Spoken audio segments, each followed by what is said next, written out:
Hola, estás escuchando Finalfabetos, el podcast de finanzas para no financieros de la Fundación FIDE con la colaboración de CFA Spain. Si palabras como inflación, interés compuesto o ETF te suenan a otro idioma, has llegado al lugar indicado. Esto es Finalfabetos.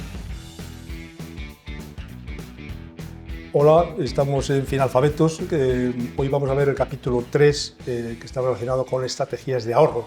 Me imagino que es un capítulo muy importante para todos ustedes y la verdad que es importante sobre todo porque cuántas veces no sabemos si estamos gastando de una forma adecuada, pero cuántas veces vemos también, sobre todo cuando estamos hablando de ahorro, el concepto es plazo y cuántas cosas pasan en el mundo o en el mundo financiero a lo largo de esos plazos, ¿no? Y por lo tanto yo creo que la programación o programarte de tus inversiones o ahorros a largo plazo es una cosa bastante relevante e importante. Estamos aquí con Óscar Esteban Navarro, que es responsable de negocio de Fidelity. Fidelity, que le estaba preguntando ahora mismo de cuántos activos gestionaban en el mundo. Y gestionan, me he quedado impresionado, 3,9 trillones de dólares, ¿no? La verdad que me he quedado impresionado. Bienvenido, Óscar, y muchas gracias por estar aquí con nosotros. Muchísimas gracias, encantado de estar aquí con vosotros y compartir esta tertulia tan interesante. Sí. Y por otro lado tenemos a Enrique Marazuela, que Enrique Marazuela es verdad que hoy es director económico de la Universidad Pontificia, Comillas. perdón, y el famoso ICADE, ¿no? Sí. Pero además, para mí, bueno, y ha sido también presidente de CFA, que es una de las entidades que colabora y nos ayuda en FIDE para estos capítulos de Finalfabetos, por llamarlo así. Pero yo sobre todo te conozco de haber sido director de inversiones de BBVA y sobre todo de una persona muy relevante en la que todos te leíamos y te seguíamos en todas estas cosas que has escrito, ¿no? Has escrito muchos artículos y muchos temas, ¿no? Y bueno, vamos a hablar de un tema hoy que es quizá en teoría fácil, pero posiblemente si conseguimos identificar el ahorro con que la gente empiece a ahorrar antes, sería muy importante, sobre todo porque yo posiblemente empecé a ahorrar cuando tenía 40 años y sin embargo cuando yo fui por primera vez a Estados Unidos me decían que siempre era muy normal que los padres cuando tenían el primer hijo le empezaban a meter un dinero a sus hijos para largo plazo. Y claro, ahí ya veremos luego y haremos referencia, cuando tú aplicas, aunque sean cantidades pequeñas, desde el momento cero de tu vida hasta que tienes 60 años, y aplicas el interés compuesto, la verdad que los ahorros son muy importantes, ¿no? Pero bueno, Enrique, si quieres empezamos contigo. ¿Cómo decides cuánto ahorrar? ¿Y cómo decides esa planificación para el ahorro? Déjame lo primero decir, oye, que estoy encantado de estar aquí contigo, que nos conocemos desde hace tantísimos años, daría un poco de vergüenza decir desde qué año nos conocemos. Sí. Y luego con Óscar, que ha sido compañero mío de muchísimas presentaciones, ¿no? Vamos a ver, yo creo que en el tema de ahorro sí me gustaría hacer dos puntualizaciones, ¿no? La primera, yo creo que sí que es bueno que distingamos entre ahorro e inversión, que bueno, en el término común son sinónimos, ¿no? Pero ahorro yo me centraría mucho más en la estrategia que tenemos que tener con nuestros ingresos, con nuestros gastos, etcétera, por una parte, y luego inversiones, donde aplicamos esos excedentes que hemos conseguido gracias al ahorro. Centrándonos en el ahorro, yo creo que lo que tú mencionabas, la importancia del tipo de interés compuesto, ¿no? Y lo hablaría tanto por activa como por pasiva. Es decir, por ejemplo, dentro de la inflación a un 3% después de 25 años hace que lo que has ahorrado valga la mitad. Pero si lo has invertido en renta variable, calculando bueno, pues un 7% de anual acumulativo, multiplicas por 5,5 veces, ¿no? Es decir, para que poner un poco en perspectiva en 25 años, que de verdad tenemos 40 en ese tema. Y entonces, ¿cuánto ahorrar? Pues yo creo que lo que tenemos que hacer es un análisis de los gastos que tenemos, compararlo con los ingresos y de luego destinar una parte a salvar de gastos, ¿vale?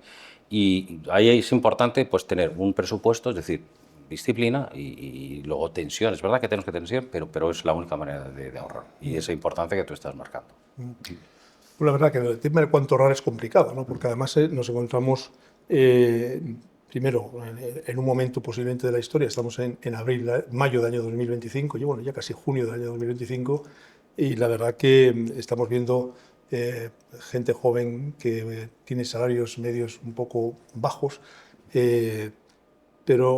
o gente joven que también está pensando siempre en comprar un inmueble, cosa que además es una filosofía quizás diferente de lo que ocurre en otros países, ¿no? En otros países posiblemente no hay esta... también es una forma de ahorrar. A mí cuando alguien me decía, oye, ¿por qué razón en España se tiene poca cultura financiera? Digo, hombre, no es mucho menor que en otros sitios, pero lo que pasa es que en otros sitios hay más cultura de inversión en renta variable, ¿no? Pero bueno, dicho esto, a mí me gustaría que me comentaras, Enrique estaba comentando de que al final tienes que planificar tu ahorro, pero ¿cómo haces ese presupuesto mensual, ¿no? Porque yo muchas veces digo, no, pues vamos a ver, cuando yo tenía 20 años que no tenía un duro para hacer nada. También es verdad que posiblemente si cuando te vas a tomar una cerveza y en el último momento ya te vas a ir y dices, oye, ¿queréis otra cerveza? Y en vez de decir que sí, dices que no, pues te has ahorrado 3 euros, ¿no? Pero te quiero decir, cuando vas por ahí con tu novia o con tu mujer, etcétera, y qué camisa más bonita, y resulta que tienes 27 en el armario, y dices, me la voy a comprar, pues oye, te estás gastando, no sé, también unos cuantos euros, ¿no? O sea, ¿cómo planificas ese tema, ¿no? Bueno, cada persona tiene sus propias circunstancias, ¿no? Y efectivamente, no todo el mundo puede ahorrar todo aquello que quisiera. Pero sí que es verdad, y lo que comentábamos, si realmente lo que se necesita es el ahorro a largo plazo, una cosa muy importante es hacer un autoejercicio de disciplina y, como tú bien dices, a lo mejor aquello que no necesitas realmente, poder ahorrarlo, poder invertirlo, que no lo vas a necesitar inmediatamente, ir ahorrándole, ir invirtiéndole poco a poco. No necesitas que sea una gran cantidad. Si tú te planificas un porcentaje determinado de tus salarios, de tus ingresos, todos los meses, tú estás consiguiendo dos cosas. Estás consiguiendo en un momento determinado poder periodificar esas entradas, por un lado, y así, en un momento determinado, dentro de tus capacidades de ingresos, estás generando ese interés compuesto que tú muy bien decías. Entonces, siempre se dice, oye, invierte aquello que no necesites. Vale, invierto aquello que no necesito. Vale, pero para el largo plazo, para ahorrar en el largo plazo, también voy a invertir aquello que en un momento determinado me puedo dejar de consumir, como tú bien dices, ¿sabes? Porque, bueno, tengo 27 camisas en el armario. Yo creo que es una autodisciplina que deberíamos haber... Incluso si tuvieras 5 camisas, sí, tampoco en la sexta ya posiblemente esté sobrando. Sin lugar a dudas, ¿no? Y ya después, desde el punto de vista de qué porcentajes de tu salario, etcétera, bueno, hay estudios, ¿no? Seguro que Enrique nos puede comentar alguno. Pero yo lo que sí diría es eso, es una forma de autoexigirte a ti mismo que una parte de tus ingresos vayan a un futuro, porque nunca sabes lo que puede pasar. Y ahorrando y periodificándolo de forma mensual, generas en el futuro unos ingresos bastante interesantes. Sí, yo he calculado antes, es verdad que he puesto 50 años, que a lo mejor son muchos años, pero he calculado poner 100 euros todos los meses en tu cuenta bancaria durante 50 años y me salen cerca de 300.000 euros. Hay que quitarle la inflación, evidentemente, a ese tema, ¿no? Pero oye, estamos hablando de que si consiguieras quitarte 100 euros de forma obligatoria de tu cuenta, ¿no? Pues eso estaría bastante bien. Déjame que apostille una cosa, claro. Mambel, que yo creo que es importante. Es decir, quizás los jóvenes, que es a quien está destinado este podcast, bueno, pues piensan que es muy difícil ahorrar, pero pensemos que tenemos una vida laboral limitada. Es decir, bueno, pues empezamos con la que sea, ahora se estaba discutiendo si la edad de jubilación está entre los 65 y los 70 años, pero es que la expectativa de vida es que son por lo menos 15 o 20 años por delante, y desde luego, por lo menos. Entonces, lo que es terrible, bueno, ya sabes que esto se habla mucho en América, Óscar lo conoce, que es que sobrevivas a tus activos, que es un drama. Con lo cual, pensemos que lo que estamos ganando para nuestros gastos de hoy, pero también para los gastos que tengamos el día en que nos jubilemos. Sí. Bueno, la verdad que, en cualquier caso, yo creo que al final posiblemente habrá algún tipo de estrategia, ¿no? Que te tengas que imponer, a lo mejor de forma voluntaria, no lo sé, ¿no? A lo mejor, no sé si lo hemos dicho, ¿no? Empezar cuanto antes, ¿no? A lo mejor empezar cuanto antes, a lo mejor automatizar el ahorro, definir objetivos concretos y posibles también, ¿no? Porque muchas veces no hay posibilidad, ¿no? Yo he puesto aquí invertir el dinero que no necesites, que siempre lo necesitas todo, ¿no? Pero hay un tema que es importante, que es el tema de y yo lo he leído en algún sitio, de tener un fondo de emergencia, ¿no? Es decir, y posiblemente no sea muy normal hablar de este concepto, pero yo creo que es muy importante, ¿no? ¿Qué sería un fondo de emergencia? Sí, ¿Por qué deberíamos bueno, hacer un fondo de emergencia? yo para mí es fundamental, fundamental. Vamos a ver, no sabemos lo que nos puede ocurrir en la vida, ¿vale? Es que nosotros conducimos muy bien, pero podemos tener un accidente en un momento determinado en el coche, con lo cual nos viene bien ese seguro que tenemos en el automóvil. Bueno, pues en este fondo de garantía funcionaría igual, es decir, deberíamos de reservar una parte de nuestros ahorros, invertirlos de una manera determinada. Luego Óscar y yo sí que incidimos un poco más en ese tema, pero digamos que hay una cantidad de dinero que tenemos que tener preparada para cualquier tipo de emergencia. Por cuantificarlo, suponiendo que hemos hecho esas labores previamente, clasificando nuestros gastos, viendo el presupuesto y tal, yo creo que ese fondo de emergencia de menos de 3 meses de gastos corrientes, pues estamos en zona muy peligrosa. Es decir, menos de 3 meses, perdón. Y luego diría que más de un año también sería demasiado complaciente. ¿Por qué por más de un año? Bueno, pues porque normalmente este fondo de reserva lo tenemos que invertir o en nuestra cuenta corriente o bien en un fondo monetario, pero bueno, en activos que podamos tener una disponibilidad inmediata y que no haya mucha fluctuación como consecuencia de las oscilaciones de mercado, pero claro, ahí nos enfrentamos con el problema de la inflación, aquello que te contaba antes, que ese fondo de reserva piensa que se enfrenta al reto de la inflación, que dentro de 25 años seguramente ese dinero vale exactamente la mitad, con lo cual por eso no debemos de superar ese año de fondo de emergencia. Y a la hora, claro, Enrique estaba hablando ahora mismo, por ejemplo, precisamente de este fondo de emergencia, en el que debería estar invertido en un fondo monetario, aunque todavía a lo mejor no hemos hablado con la gente que nos escucha, qué es un fondo monetario. Pero bueno, es un activo, ¿no?, que tiene muy poco riesgo y que te da siempre una cantidad más o menos, está en función relacionada con los tipos de interés, pero vamos, que apenas tiene riesgo, ¿no? Con vencimientos muy cortos. Y con vencimientos muy cortos, etcétera, ¿no? Pero bueno, ¿y cómo constituyo yo mi ahorro? Es decir, teniendo en cuenta que estamos hablando de que, imagínate que yo empiezo a ahorrar a partir de los 20 años, ¿no?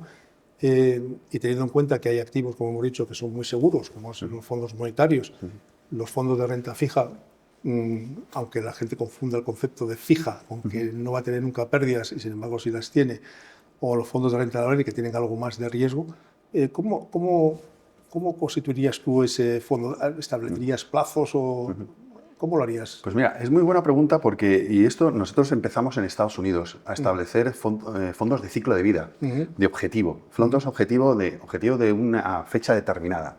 Tú para una fecha determinada, en un momento determinado, te quieres comprar una casa, 10, 15 años a lo mejor, o quieres mandar a tus hijos a la universidad o también la jubilación. Eso significa largo plazo y eso significa que el horizonte de inversión tiene que ser entre 10, 15 años mínimo.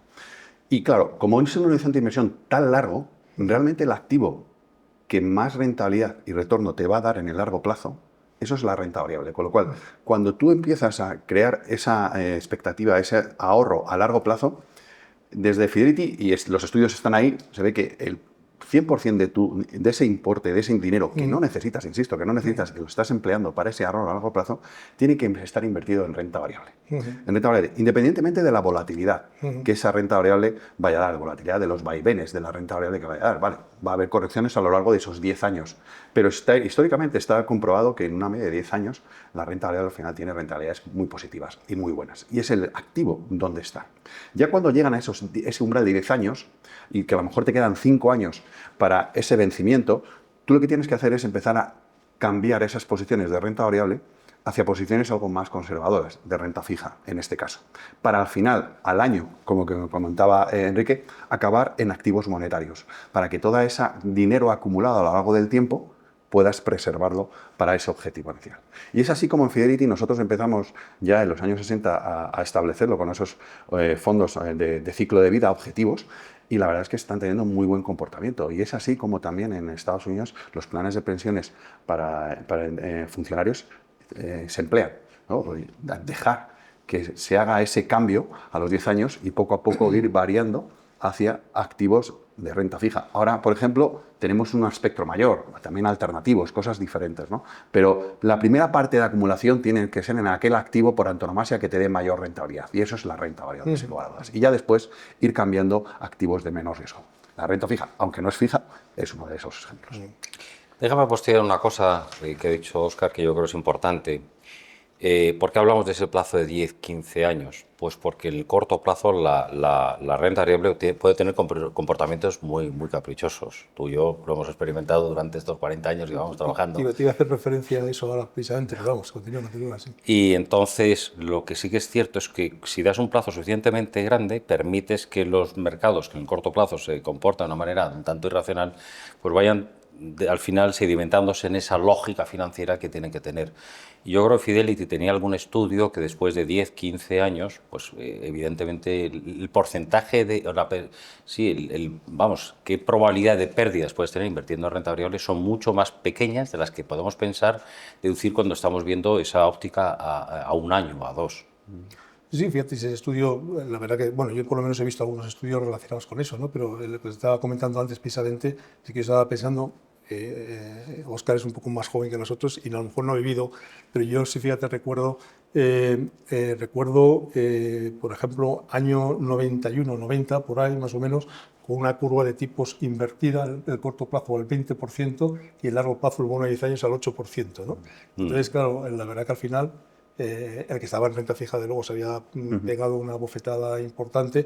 Es más, nosotros me acuerdo que estuvimos dando una conferencia y trabajaba en un sitio tal, y la verdad que los clientes estaban muy enfadados con nosotros. Menos mal que dimos la cara y estuvimos ahí explicando, pero luego hemos visto crisis de la .com en el año 2000, en el año 2008, ¿no? 2008 que ha sido una crisis fuerte. Es decir, hemos visto caídas de bolsas en muchos casos de 20 y de 30%, ¿no? Y sin embargo, como decías tú, Enrique, la verdad que al final, si miras plazos de 10, 15 años, tú coges del 1 de enero del 2000 al 1 de enero del año 2010 y la rentabilidad es mayor que cualquier activo. El 2 de enero del 2000 al 2 de enero del año 2010 y exactamente igual, ¿no? Es decir, que a ver, coges periodos y es así, ¿no? Fíjate, y perdona, mira, Sí, pues sí. un dato concreto. En el haber invertido en la renta variable americana, el índice por antonomasia que todo el mundo conoce, el Standard & Poor's 500, desde el año 93 hasta el año 2025. Y fíjate todo lo que ha pasado, y tú lo has estado comentando. Ha habido muchas crisis, muchas correcciones, las crisis financieras, el 11 de septiembre, muchas cosas, muchas cosas. Tú, habiendo estado invertido ahí, hubieses generado una rentabilidad del 2025% aproximadamente. Fíjate. Fíjate. Sí, impresionante. Y en el camino, y nosotros lo hemos experimentado, vosotros a lo mejor más que yo, más veces, has tenido, como tú bien dices, correcciones de 20, 30 o 40%. Óscar, 2025 significa multiplicar por 20 ese dinero. Correcto, correcto.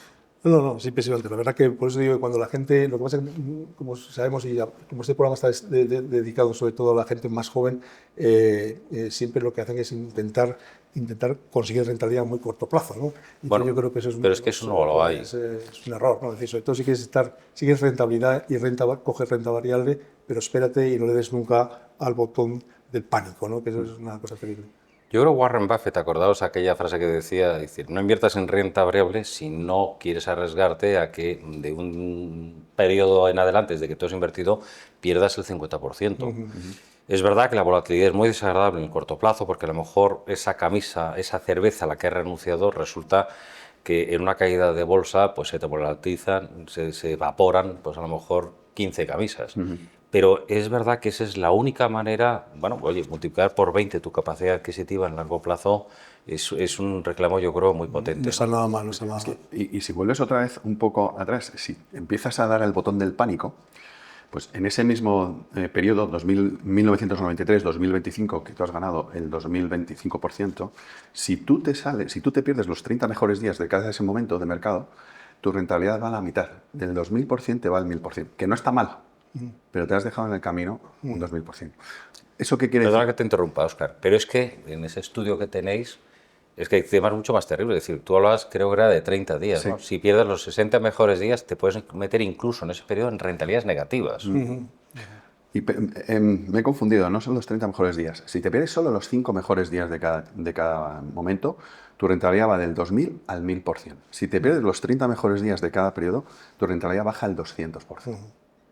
Duplicar solamente, en vez de multiplicar por 20. O sea, Bueno, por eso es esa idea y esa visión del largo plazo, Yo creo que de que es estratégico. Está muy claro, está muy claro.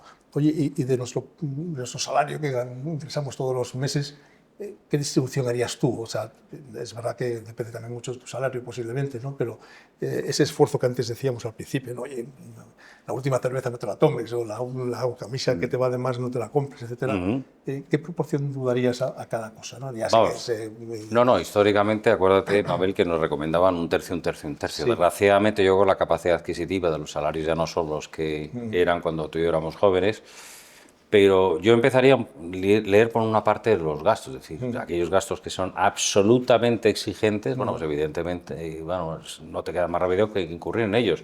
Pero todos aquellos donde son discrecionales, yo creo que, bueno, pues tenemos que generar, yo creo que mínimo, un 10% de nuestros ingresos debemos destinarlos a ahorro. Quizás a lo mejor ya no podemos llegar a ese tercio, pero, y bueno, si estás en unas buenas circunstancias pues, que te cae a lo mejor un bonus, unas circunstancias especiales, desde luego eso destinarlo a ahorro inmediatamente. Tú fíjate que en la Segunda Guerra Mundial, después de la Segunda Guerra Mundial, ¿cómo se reconstruyeron las grandes ciudades en Alemania? Pues lo que hacían los alemanes es todos los días salían a la calle, cogían un ladrillo que estaba tirado en el suelo y lo ponían en una montonera y así ayudaban a los servicios públicos para poder retirar y limpiar la ciudad. Esto es un poco lo mismo, un símil desde el punto de vista de que, oye, yo lo que hago es ese 10% que dice Enrique, obviamente no esperes al año para hacerlo, hazlo mes a mes. Hazlo mes a mes, que es menos importe, te va a impactar menos y lo que sí tú generas es una posibilidad de ahorro muy importante. Y estás invirtiendo en los mercados financieros con carácter mensual y eso lo que te hace es que si en un momento determinado viene alguna corrección, tú estás comprando más bajo. Es un tema también importante, ¿sabes? Mensualmente está establecido que es la mejor opción para ir haciendo esas aportaciones mensuales. Menos importe, mucho más periodificado y eso te permite que a lo mejor ese 10%, si lo haces de una sola tacada, pues es mucho más indigesto, por así decirlo. Pero ese 10%, perdón, que apuntarle, No. debería ser, Mamel, algo parecido a esos 3 meses de gastos que decíamos. Digamos que por debajo de 3 meses ya entramos en zona roja, pues debajo del 10% ya entramos con el depósito en reserva. Bueno, estamos introduciendo, ¿no?, diferentes consejos, ¿no? Pero no sé si es por resumir o por incorporar algún consejo más, ¿no? Es decir, por lo tanto, tú a alguien que va a empezar a ahorrar, ¿cómo crees que debería de empezar, ¿no? Es decir, oye, ya sé que tienes que tener la voluntad de, ¿no? Y estamos hablando de muchas cosas, ¿no? También hemos hablado de riesgo, hemos hablado de liquidez, hemos hablado de un fondo de urgencia, etcétera, etcétera. Yo empiezo ya a ahorrar, entonces, consejos, así, prácticos. Pues consejos, lo que hemos dicho al principio del todo, es consejos que si vas a empezar a ahorrar significa que es largo plazo, con lo cual evita el ruido mediático, evita el run de que la bolsa ha caído, no. Tú tienes un objetivo establecido y tienes que tener esa disciplina para que ese objetivo establecido lo vayas a cumplir. Con lo cual, no te dé miedo en un momento determinado, cuando estén esas correcciones, sigue haciendo esas aportaciones periódicas y cumpliendo ese objetivo. Porque si en un momento determinado cambias tu proceso de inversión, porque esto no deja de ser un proceso de inversión, y Enrique aquí sabe mucho de eso, cuando los grandes gestores, si en un momento determinado cambiaban su proceso de inversión, probablemente se equivocaban.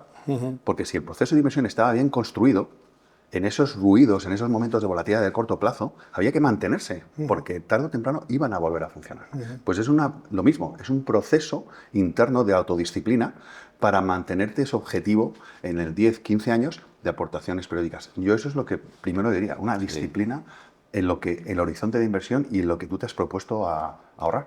Mira, por hablar un poco el lenguaje de los jóvenes, esto, lo que está comentando Óscar, me recuerda mucho a los cantos de las sirenas con Ulises, es decir, la volatilidad del mercado, y bueno, yo creo que los tres lo hemos sufrido en nuestra experiencia profesional, de la gente que te viene, cuando vienen caídas verticales de mercado, ya dicen, ya no aguanto más, ya vendo absolutamente todo. Bueno, lo que te apuntaba Óscar, es decir, que es que esos 5 buenos días de series temporales de 20 años, fíjate, multiplica, bueno, no son 365 días, hay 250 sesiones al año grosso modo, multiplicarlo por 20, estamos hablando de 5.000 sesiones, te pierdes 5 y estás reduciendo a la mitad la rentabilidad. No me acuerdo cuántos días más, pero con pocos días más que también quites de los buenos días, has perdido, o te metes incluso en rentabilidades negativas, ¿no? Entonces, yo creo que la volatilidad de mercado es como ese canto de sirenas y tenemos que hacer como Ulises, atarnos al palo de la mayor con una cuerda y no soportar. Y el resto están remando al resto de los marineros, desde luego tapones de cero en los oídos. Y diversificar, ¿no? Yo creo que Bueno, diversificar es muy importante. Mira, yo creo, es decir, en economía siempre hemos dicho que, bueno, nosotros traducimos esto, el dicho este que dicen los anglosajones, there's no a free lunch, no lo decimos, no somos tan comilones, decimos que nada es gratis. Bueno, pues de las pocas cosas, si no es la única, que donde tenemos algo que es gratis, es el valor añadido de la diversificación. Pensemos que con dos activos que estén no muy correlacionados, desde luego la rentabilidad es la rentabilidad media ponderada de esos dos activos, sin embargo el riesgo desde luego es menos que la media ponderada de los riesgos de los dos activos. Y desde luego si la correlación entre ellos, la correlación es cómo se mueven, es decir, si se mueven exactamente simétricamente, bueno, pues la correlación es muy elevada. Pero si uno tiene una vida propia y otro también, pues por ejemplo los bonos o las acciones, la diversificación añade valor. Y desde luego en la renta variable es muy importante, es decir, la renta variable a la que se refiere Óscar, a la que me refiero yo, a la que te refieres tú, no es comprarnos una acción que nos gusta, sino que es una cartera cuanto más diversificada, es decir, el punto de partida debería ser, y además gracias a Dios a los fondos lo tenemos suficientemente accesible y a un precio muy razonable, pues yo hablaría de un fondo con renta variable mundial, es decir, mercado desarrollado y mercado emergente. Sí, la verdad que cuando uno hace una cartera no busca cosas como la rentabilidad, como la seguridad, como la liquidez y como vosotros estáis comentando, como la diversificación, ¿no? Es verdad que, por ejemplo, en este caso concreto que estamos hablando, estamos pidiendo diversificación, pero también como estamos hablando de activos de riesgo, porque si nos íbamos a ahorrar a largo plazo, sería bueno estar en renta variable. Y tú acabas de decir, oye, mejor comprar una renta variable global o un fondo de renta variable global o varios fondos, ¿no? ¿Tú crees que, yo es que conozco gente incluso que ha comprado fondos de inversión y especula con los fondos de inversión, ¿no? O sea, vende y compra en las semanas a la misma vez, ¿no? Esa diversificación que tú harías sería una diversificación por valores, es decir, que ya los fondos de inversión, a lo mejor la gente no lo conoce, invierten 40, 50, 60 valores, pero además hay fondos de inversión que invierten en Europa o en España o en cada uno de los países, pero también en países emergentes o en Estados Unidos, o en, etcétera. ¿Tú qué tanto por ciento le darías a cada cosa? Es verdad que evidentemente a lo mejor tienes que hacer una revisión, no sé, anual, cada 3 años, cada 5 años. ¿Qué porcentaje le darías a cada cosa? Pues fíjate. Hablando de renta variable, vamos a hablar de la renta fija porque sí, creemos que de momento es un activo que para el ahorro posiblemente no sea muy atractivo, por lo menos en estos momentos, ¿no? En ese periodo inicial, yo estoy con Enrique, que lo que necesitas es una cartera global, de renta variable global, países desarrollados y países emergentes. Obviamente, la mayor capitalización bursátil que hay hoy en día es Estados Unidos, con lo cual tienes que tener un peso muy importante en Estados Unidos por las oportunidades que te da Estados Unidos. Y Estados Unidos no son solo las 7 compañías que ahora mismo todo tienen en la cabeza, hay muchísimas más compañías. Estamos hablando del Standard Poor's 500 compañías. Aquí estamos hablando en España IBEX 35.